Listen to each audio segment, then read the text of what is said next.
आकाशवाणी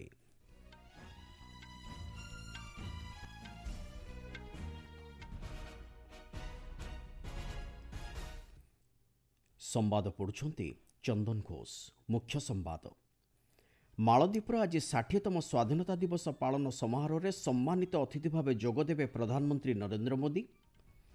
तामिलनाडु को आज 2 दिनिया गस्तरे जाई विविध विकासमूलक प्रकल्पर शिलान्यास और लोकार्पण करेंगे प्रधानमंत्री। ऑपरेशन सिंदूर संपर्कित स्वतंत्र आलोचना आसंता सोमवार दिन लोकसभा और मंगलवार दिन राज्यसभा अनुष्ठित हेबो बोली संसदीय व्यापार मंत्री सूचना। देश आज पालन करुछि कारगिल विजय दिवस 26तम वार्षिकी एवं एंडरसन तेंदुलकर ट्रॉफीर चतुर्थ टेस्ट मैच रे आज चतुर्थ दिन में गतकालीर स्कोर 7 विकेट्रे 544 रन बैटिंग आरंभ करिबो इंग्लैंड। प्रधानमंत्री नरेंद्र मोदी आज मालदीपर 60तम स्वाधीनता दिवस पालन समारोह में सम्मानित अतिथि भाव जोगदेवे। राष्ट्रपति मोहम्मद मुइज्जू स्वतंत्र निमंत्रण क्रमे प्रधानमंत्री सरकारी गस्तरे जाई आज मैलेठारे अनुष्ठित हेबाकु थिबा एही समारोह में जोगदेवे। गतकाली श्री मोदी सम्मानार्थे राष्ट्रपति मुइज्जू एवं मालदीपर प्रथम महिला साजिदा मोहम्मद पक्षरु एक नैश्यभोजीर आयोजन करा जायथिला। प्रधानमंत्री श्री मोदी एही निमंत्रण लागि कृतज्ञता जणाइबा सहित स्वाधीनता दिवस अवसर में मालदीपवासी को हार्दिक शुभेच्छा जणाइछन्ति। ଏହି ଅବସରରେ ଉଦ୍ବୋଧନ ଦେଇ ମାଳଦ୍ୱୀପ ରାଷ୍ଟ୍ରପତି ସର୍ବାଧିକ ଦିନ ପ୍ରଧାନମନ୍ତ୍ରୀ ପଦ ଅଳଙ୍କୃତ କରିବାରେ ଶ୍ରୀ ମୋଦି ଭାରତର ଦ୍ୱିତୀୟ ପ୍ରଧାନମନ୍ତ୍ରୀ ହୋଇଥିବାରୁ ତାଙ୍କୁ ଶୁଭେଚ୍ଛା ଜଣାଇଛନ୍ତି। ଶ୍ରୀ ମୋଦିଙ୍କ ନେତୃତ୍ୱରେ ଦୁଇ ଦେଶ ମଧ୍ୟରେ ବନ୍ଧୁତ୍ୱ ଅଧିକ ସଶକ୍ତ ହୋଇପାରିବ ବୋଲି ସେ ଆଶାବ୍ୟକ୍ତ କରିଛନ୍ତି। ପ୍ରଧାନମନ୍ତ୍ରୀ ନରେନ୍ଦ୍ର ମୋଦିଙ୍କ ମାଳଦ୍ୱୀପ ଗସ୍ତ ଅବସରରେ ଗତକାଲି ଦୁଇ ଦେଶ ମଧ୍ୟରେ ବିବିଧ କ୍ଷେତ୍ରରେ ସହଯୋଗକୁ ଅଧିକ ସଶକ୍ତ କରିବା ଉଦ୍ଦେଶ୍ୟରେ 6ଟି ବୁଝାମଣାପତ୍ର ସ୍ୱାକ୍ଷରିତ ହୋଇଛି। मत्स्यचाष, पाणीपाग, डिजिटाल साधारण भित्तिभूमि, यूपीआई, औषध और ऋण सहायता क्षेत्र में यह बुझामणा पत्रगुड़िक स्वाक्षरित होइछि। ଏହି ଅବସରରେ ମାଳଦ୍ୱୀପର ଭିତ୍ତିଭୂମି ବିକାଶ ସମେତ ଅନ୍ୟାନ୍ୟ ମୌଳିକ ଆବଶ୍ୟକତା ପୂରଣ କରିବା ଲାଗି ଭାରତ 4,850 କୋଟି ଟଙ୍କାର ନୂତନ ଋଣ ସହାୟତା ସମ୍ପର୍କରେ ଘୋଷଣା କରିଛି। ଦୁଇ ଦେଶ ମଧ୍ୟରେ ମୁକ୍ତ ବାଣିଜ୍ୟ ଚୁକ୍ତିନାମା ସ୍ୱାକ୍ଷରିତ ହେବା ଉଭୟ ପକ୍ଷ ମଧ୍ୟରେ କଥାବାର୍ତ୍ତା ଆରମ୍ଭ ହୋଇଛି। ପରେ ଦୁଇ ଦେଶ ପକ୍ଷରୁ ଜାରି କରାଯାଇଥିବା ଏକ ମିଳିତ ବିବୃତ୍ତିରେ ପ୍ରଧାନମନ୍ତ୍ରୀ ଶ୍ରୀ ମୋଦି ପ୍ରତିରକ୍ଷା କ୍ଷେତ୍ରରେ ମାଳଦ୍ୱୀପକୁ ସଶକ୍ତ କରିବା ଦିଗରେ ଭାରତର ସମର୍ଥନ ଜାରି ରହିବ ବୋଲି ସୁନିଶ୍ଚିତ କରିଛନ୍ତି।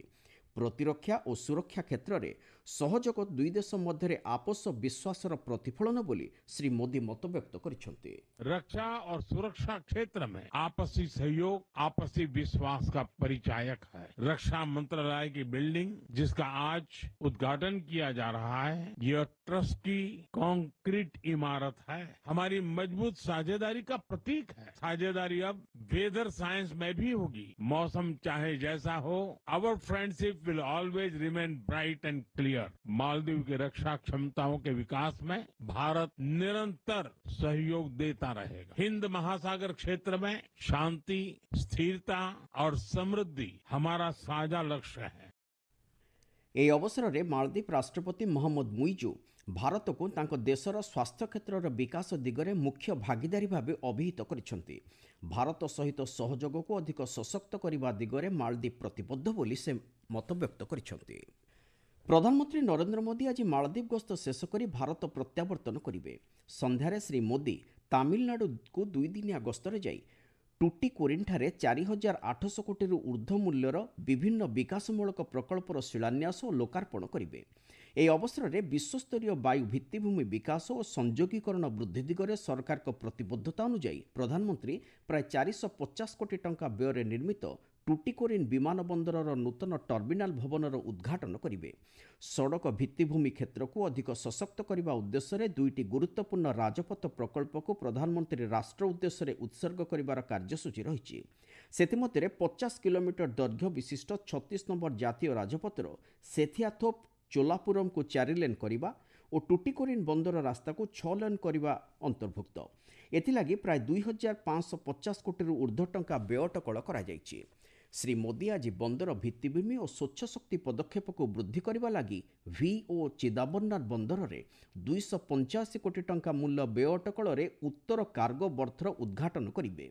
प्रधानमंत्री विद्युत परिवहन लगी कुडनकुलम परमाणु शक्ति केन्द्र पर आंतरराज्य परिवहन व्यवस्थार भित्तिप्रस्तर स्थापन करेंगे। पर प्रधानमंत्री गंगईकोंडा चोलपुरम मंदिर में एक सार्वजनीन कार्यक्रम में तिरुवथिराई महोत्सव में सम्राट राजेन्द्र चोल प्रथम सम्मानार्थे एक स्मारकी मुद्रार उन्मोचन करेंगे। आपण माने संवाद शुणुचंती आकाशवाणी। प्रधानमंत्री नरेंद्र मोदी आसंताकाली पूर्वाह्न 11टा बेले आकाशवाणीर मन की बात कार्यक्रम में उद्बोधन देवे। मासिक रेडियो कार्यक्रम मन की बातर यह 124तम संस्करण। यह कार्यक्रम आकाशवाणी और दूरदर्शन समस्त नेटवर्क, आकाशवाणी वेबसाइट और न्यूज ऑन एयर मोबाइल आप रे उपलब्ध हेब। यह मध्य आकाशवाणी डीडी न्यूज, पीएमओ एवं सूचना और प्रसारण मंत्रालय यूट्यूब चैनल रे सीधा प्रसारण कराजिबो। हिंदी भाषा रे प्रसारण पर आकाशवाणी रे एही कार्यक्रमर आंचलिक भाषांतरण प्रसारण कराजिबो। राति 8टारे आंचलिक भाषांतरणर पुनः प्रसारण कराजिबो। पहलगाम आतंकवादी आक्रमण परिप्रेक्षी में भारतर ऑपरेशन सिंदूर संपर्कित एक स्वतंत्र आलोचना आसंता सोमवार दिन लोकसभा अनुष्ठित हेबो। गतकाली नवादिल्ली ठारे संसदीय व्यापार मंत्री किरण रिजिजू सांबादिक मानकु ए संपर्क में सूचना दे कहिसंते लोकसभा बाचस्पति ओम बिरला अध्यक्षतार अनुष्ठित बैठक में यह निष्पत्ति नहीं। सोमवार दिन यह आलोचना लोकसभा 16 घंटा धरी चलवाक थिबा बेले अनुरूप भावे मंगलवार दिन राज्यसभा में 16 घंटा धरी यह प्रसंग में आलोचना कराजिबो बोली श्री रिजिजू कहिसंते।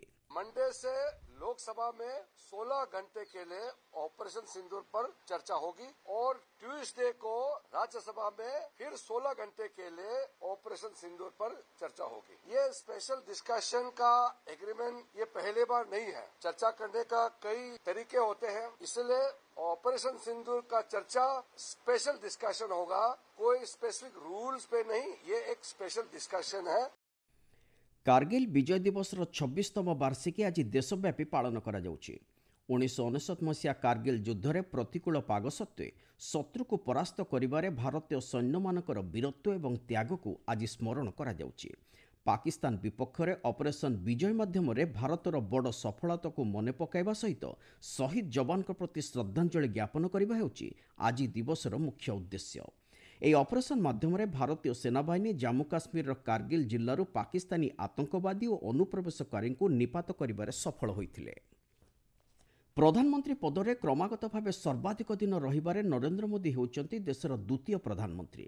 নুয়াদিল্লীଠାରେ ଗଣମାଧ୍ୟମକୁ ସୂଚନା ଦେଇ ବିଜେପି ମୁଖପାତ୍ର ସୁଧାଂଶୁ ତ୍ରିବେଦୀ କହିଛନ୍ତି ଜନସାଧାରଣଙ୍କ ରେକର୍ଡ ସଂଖ୍ୟକ ଭୋଟ ଲାଗି ଶ୍ରୀ ମୋଦୀ ଏହି ସଫଳତା ହାସଲ କରିଛନ୍ତି। ପୂର୍ବତନ ପ୍ରଧାନମନ୍ତ୍ରୀ ସ୍ୱର୍ଗତ ଇନ୍ଦିରା ଗାନ୍ଧୀ ପ୍ରଧାନମନ୍ତ୍ରୀ ପଦରେ 4077 ଦିନ ରହିଥିବା ବେଳେ ଶ୍ରୀ ମୋଦୀ ଗତକାଲି ସୁଦ୍ଧା 4078 ଦିନ ସମ୍ପୂର୍ଣ୍ଣ କରିଛନ୍ତି। ପ୍ରଧାନମନ୍ତ୍ରୀ ଶ୍ରୀ ମୋଦୀଙ୍କର ଏହି କାର୍ଯ୍ୟକାଳକୁ ଶ୍ରୀ ତ୍ରିବେଦୀ ଦେଶର ବିକାଶର ସ୍ୱର୍ଣ୍ଣିମ ଅଧ୍ୟାୟର ପ୍ରତୀକ ଭାବେ ଅଭିହିତ କରିଛନ୍ତି। कार्यकाल की निरंतरता के 4078 दिन पूर्ण हो गए। इसके द्वारा श्रीमती इंदिरा गांधी जी के कार्यकाल के रिकॉर्ड को पीछे छोड़ते हुए जवाहरलाल नेहरू के बाद सबसे लंबे समय तक निरंतर प्रधानमंत्री के पद पर रहने का जन विश्वास, जन आशीर्वाद और राष्ट्र की निष्ठा से युक्त यह कार्यकाल का रिकॉर्ड बनाने में जो प्रधानमंत्री जी का योगदान रहा है, उससे हर भारतवासी हर्ष का अनुभव कर रहा है।